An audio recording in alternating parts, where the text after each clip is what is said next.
नमस्कार, नक्षत्र दुनिया चैनल में आप सभी का हार्दिक स्वागत है। आज के वीडियो में हम कुंडली में बनने वाले केंद्राधिपति दोष के विषय में चर्चा करेंगे।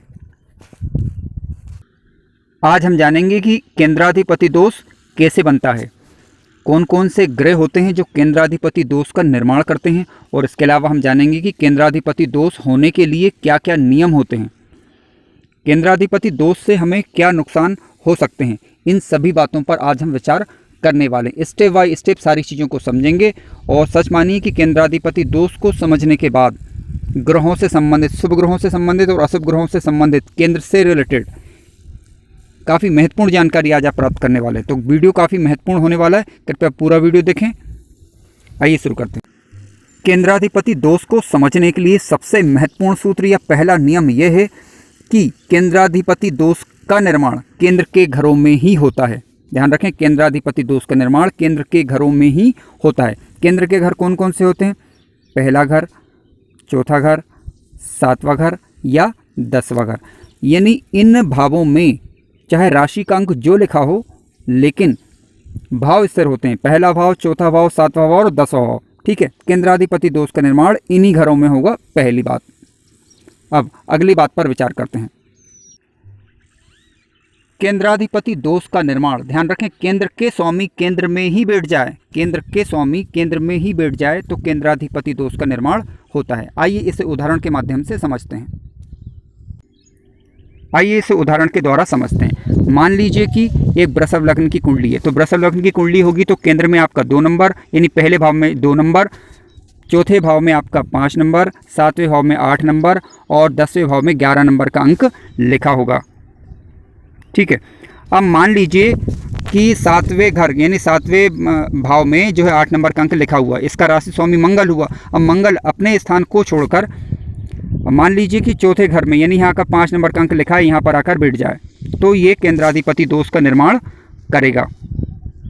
यानी अपनी मूल जगह को छोड़कर वो पहले, चौथे और 10वें भाव में बैठ जाए मंगल यदि, तो केंद्राधिपति दोष का निर्माण करेगा। क्यों? क्योंकि कोई भी ग्रह जो केंद्राधिपति दोष में भाग ले रहा है या केंद्राधिपति दोष का निर्माण कर रहा है, वह स्वराशि का अथवा उच्च राशि का नहीं होना चाहिए। ध्यान रखें, केंद्राधिपति दोष का निर्माण कब नहीं होता, तो इस बात पर हम विचार कर रहे हैं। मान लीजिए कि केंद्र के स्वामी, केंद्र में जो राशियां लिखी होती हैं उनके स्वामी केंद्र में ही बैठे हों, लेकिन केंद्राधिपति दोष का निर्माण नहीं होता अगर वह ग्रह स्वराशि का हो अथवा उच्च राशि का हो। स्वराशि का ग्रह अथवा उच्च राशि का ग्रह तो केंद्राधिपति दोष का निर्माण नहीं होगा। आइए अब इसे उदाहरण के द्वारा समझते हैं। इस उदाहरण में आप देख सकते हैं कि केंद्र के घरों में 2 नंबर, 5 नंबर, 8 नंबर और 11 नंबर लिखा हुआ है, और मंगल जहां पर 8 नंबर का अंक लिखा है वहीं पर बैठा हुआ है, तो यहां पर केंद्राधिपति दोष का निर्माण नहीं होगा। अब सबसे महत्वपूर्ण बात पर हम विचार करने वाले हैं। ध्यान रखें, केंद्राधिपति दोष जो है वो केवल शुभ ग्रहों को ही लगता है। ध्यान रखें, केंद्राधिपति दोष जो है केवल वो शुभ ग्रहों को ही केंद्राधिपति का दोष लगता है। यानी कुंडली में केंद्राधिपति दोष का निर्माण हो रहा है तो वो केवल शुभ ग्रहों को ही लगेगा, अशुभ ग्रहों को केंद्राधिपति दोष नहीं लगता।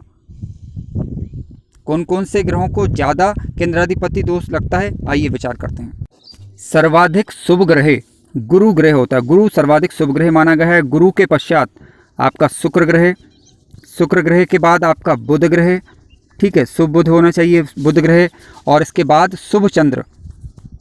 ठीक, सर्वाधिक केंद्राधिपति दोष जो है गुरु को लगता है, इसके पश्चात बुध को, इसके पश्चात शुक्र को, इसके पश्चात शुभ चंद्रमा को केंद्राधिपति दोष लगता है। यदि इनकी राशियों के अंक केंद्र के भावों में लिखे हों और किसी केंद्र भाव में ये ग्रह उपस्थित हो तो केंद्राधिपति दोष का निर्माण हो गया है, होता है। केवल ये ग्रह स्वराशि अथवा उच्च राशि के नहीं होने चाहिए। आइए अब अगली बात पर विचार करते हैं। अब हम समझते हैं कि केंद्राधिपति दोष शुभ ग्रहों को क्यों लगता है। अगर केंद्र के घरों में शुभ ग्रह उपस्थित होते हैं तो इन्हें केंद्राधिपति दोष क्यों लगता है। देखिए, इसके पीछे तर्क ये है कि शुभ ग्रह अगर शुभ स्थानों में ही स्थित हों तो ऐसी स्थिति में शुभ ग्रह अपने पूरा शुभ प्रभाव जातक को नहीं दे पाते, यानी कि एक तो उनकी राशियां भी केंद्र में पड़ी हुई हैं और वह ग्रह भी खुद केंद्र के घर में उपस्थित हो गए, तो ऐसी स्थिति में बाहर के घरों में वो अपना ज़्यादा प्रभाव नहीं दे पाते और यानी सीमित होकर रह जाते हैं। इसलिए केंद्राधिपति दोष की संज्ञा दी गई है हमारे ज्योतिषाचार्यों के द्वारा। ऐसा माना गया है केंद्राधिपति दोष होने के कारण शुभ ग्रह की जो शुभता है वो केंद्रों तक सीमित हो जाती है और कह सकते हैं कि पूरा शुभ प्रभाव केंद्र के घरों में वो नहीं दे पाते। उसी प्रकार अगर अशुभ ग्रहों की बात की जाए, हालांकि केंद्राधिपति दोष अशुभ ग्रहों को नहीं लगता, परंतु फिर भी शुभ ग्रह जब केंद्र के घरों में अशुभ ग्रह जब केंद्र के घरों में बैठेंगे तो वह अपना अशुभ प्रभाव खो देते हैं, यानी शुभ प्रभाव देने लग जाते हैं। ये एक सामान्य सी बात है। आइए अब अगली बात पर विचार करते हैं।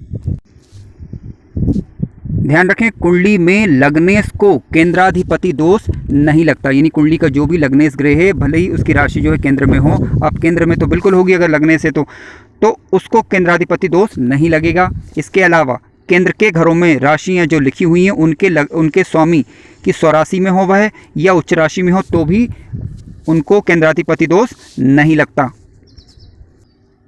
मित्रों, इस प्रकार हमने जाना कि केंद्राधिपति दोष केवल शुभ ग्रहों को ही लगता है और इसके अलावा केंद्राधिपति दोष होने के कारण शुभ ग्रह की शुभता में कमी आ जाती है। ठीक है, और सब सर्वाधिक जो है गुरु ग्रह को, फिर शुक्र ग्रह को, फिर बुध को और फिर चंद्र को केंद्राधिपति दोष लगता है। केंद्राधिपति दोष होने के कारण शुभ ग्रहों की जो शुभता है वो सीमित होकर रह जाती है, यानी शुभ ग्रह जो है अपना पूर्ण शुभ प्रभाव जो है जातक को नहीं दे पाते। इसके विपरीत हालांकि केंद्राधिपति दोष केवल शुभ ग्रहों को ही लगता है, लेकिन अगर कोई अशुभ ग्रह केंद्र में है, उसकी राशि केंद्र में है और वो भी केंद्र में है तो उसकी अशुभता में कमी आ जाती है। अगर आपको जानकारी अच्छी लगी तो कृपया चैनल को सब्सक्राइब अवश्य करें, लाइक करें, शेयर करें और अपने स्वतंत्र विचार कमेंट्स के माध्यम से अवश्य बताएं।